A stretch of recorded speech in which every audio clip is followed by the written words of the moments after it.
From a potential first-round NFL draft pick to barely throwing passes in practice, Shedeur Sanders' journey with the Cleveland Browns has taken a sharp and unexpected turn. Once seen as one of the most intriguing quarterback prospects in college football, Sanders was ultimately drafted in the 5th round, 144th overall, by the Browns.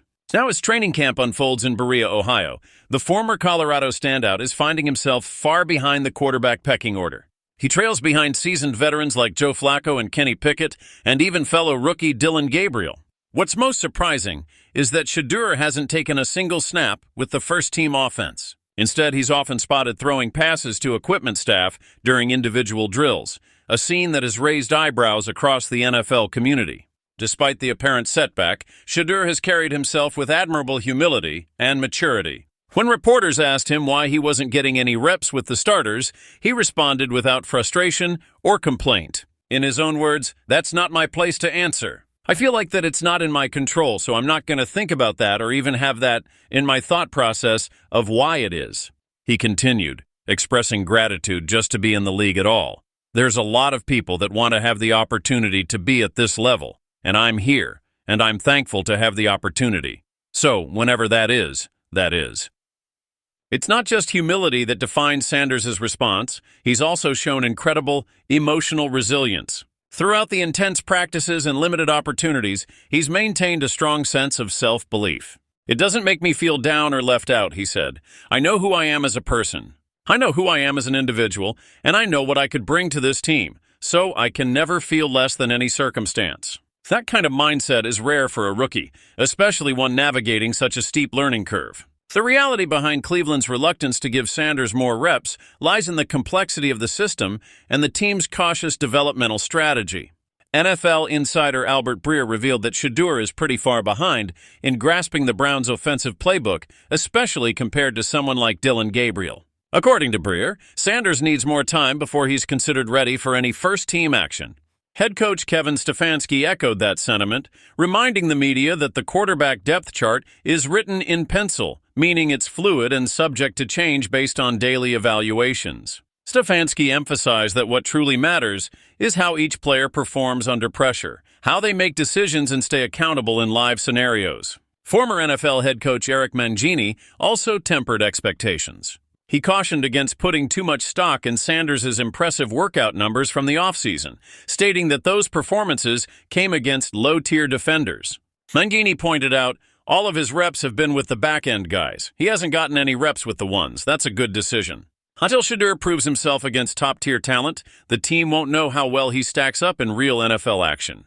But the upcoming preseason opener on August 8th against the Carolina Panthers may be the moment Sanders needs. It could be his first true chance to show the Browns and the world what he's capable of when the lights are brightest.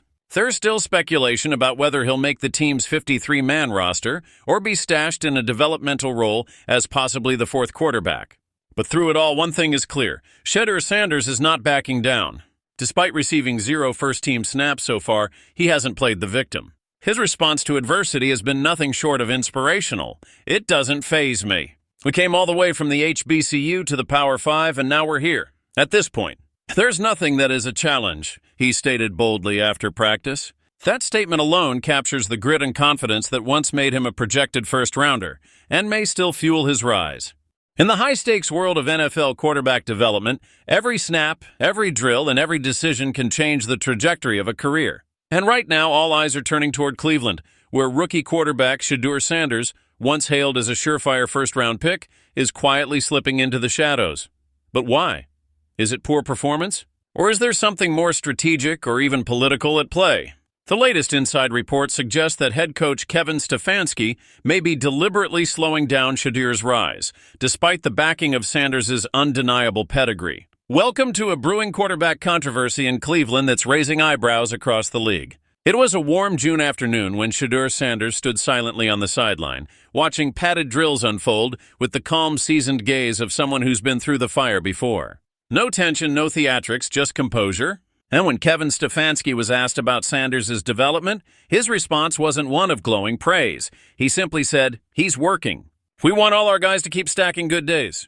A vague nod to progress, but far from the type of excitement you'd expect for a player once considered a top 10 draft talent. Sanders, stoic and unbothered, simply nodded and walked off. But for those who've been closely watching the Browns, it's the silence that's speaking the loudest. Then came a conversation on 92.3, the fans' afternoon drive, that cracked open what many fans had been whispering about.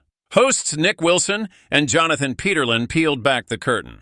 Sanders isn't getting the same leash as fellow rookie quarterback Dillon Gabriel. They've allowed Dillon to take more reps, get more opportunities, Wilson revealed.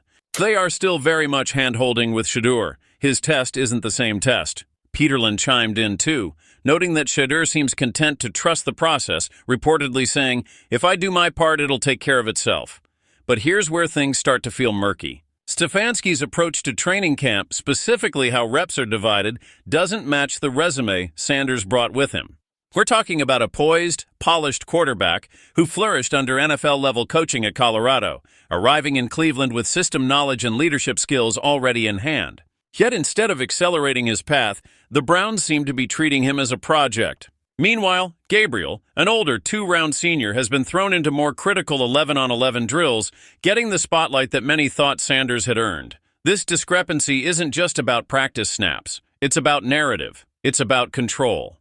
Sanders was being touted for the top 10 in the April NFL draft. In fact, some mock drafts had him going as high as number 2 overall. Yet when the dust settled, it was Gabriel who went first in the 3rd round, while Sanders shockingly slid all the way to pick 144 in the 5th, a freefall that stunned many analysts. Was it a hidden steal for Cleveland? Or something more complicated, possibly influenced by ownership? Browns owner Jimmy Haslam only added fuel to the fire. At the team's annual training camp media availability, Haslam claimed he didn't even support drafting Sanders. "If you'd have told me Friday night we were taking Shedeur, I'd have said that's not happening," Haslam admitted, "but we had a conversation that morning. At the end of the day, that's Andrew Berry's call." It was a stunning admission, one that attempted to deflect the perception that the pick came from the top, but the damage was done. Haslam's visible presence in the war room on draft day continues to cast a long shadow over the quarterback room. And it's not just a matter of Shedeur versus Gabriel. This quarterback battle is fierce, with names like Kenny Pickett and veteran Joe Flacco also in the mix. The crowded room is bound to limit reps, but there's a psychological toll too. Being overlooked, even unintentionally, can stall the confidence and development of any young QB. Sanders currently sits 4th on the depth chart, yet he has remained composed and focused. Haslam himself admitted he's come in the building, worked hard, kept his head down, and done what he's supposed to do. Admirable words, but hollow if they don't translate into opportunity. The gap between what fans expected and what's happening inside the Browns facility is widening fast. After a 3-win, 14-loss season and another offseason of quarterback chaos, fans were hoping for change. They expected real competition. Instead, it looks like Sanders, a player who arrived with reputation and hunger, is being redshirted, benched before he even gets a chance to prove himself. And it doesn't help that Cleveland's rookie class is already under scrutiny. First-round running back Quinton Judkins has been arrested and remains unsigned, creating a cloud of uncertainty around the team's young core. Haslam didn't dodge responsibility there, saying, "It's extremely frustrating. Obviously, we're not communicating as well as we should, and we take responsibility for that." That kind of dysfunction only makes Sanders' situation more suspicious, because in this kind of environment, every silence becomes deafening. For Shedeur Sanders, this storm wasn't one of his making. His fall in the draft, the subdued reactions from leadership, the hand-holding approach, all of it creates a picture of a player being managed, not empowered. He remains professional, patient, and poised, but if what Nick Wilson said is true, the Browns are coddling instead of challenging him. And that might be the costliest mistake of all. Because in the NFL, doing your part is never enough on its own. The best rise when given the chance. But if you keep the cream buried at the bottom, it never gets to rise to the top. So the question remains, is Kevin Stefanski playing it safe, or is he missing out on the development of a potential franchise quarterback? Is Shedeur Sanders being protected or being passed over? One thing's for sure, Browns fans won't stay silent much longer. The countdown has begun, and sooner or later Shedeur's number will be called. When it is, we'll finally see what's been hidden in plain sight. If you want more insider takes and exclusive breakdowns like this one, don't forget to like, subscribe, and hit that bell icon. We're just getting started.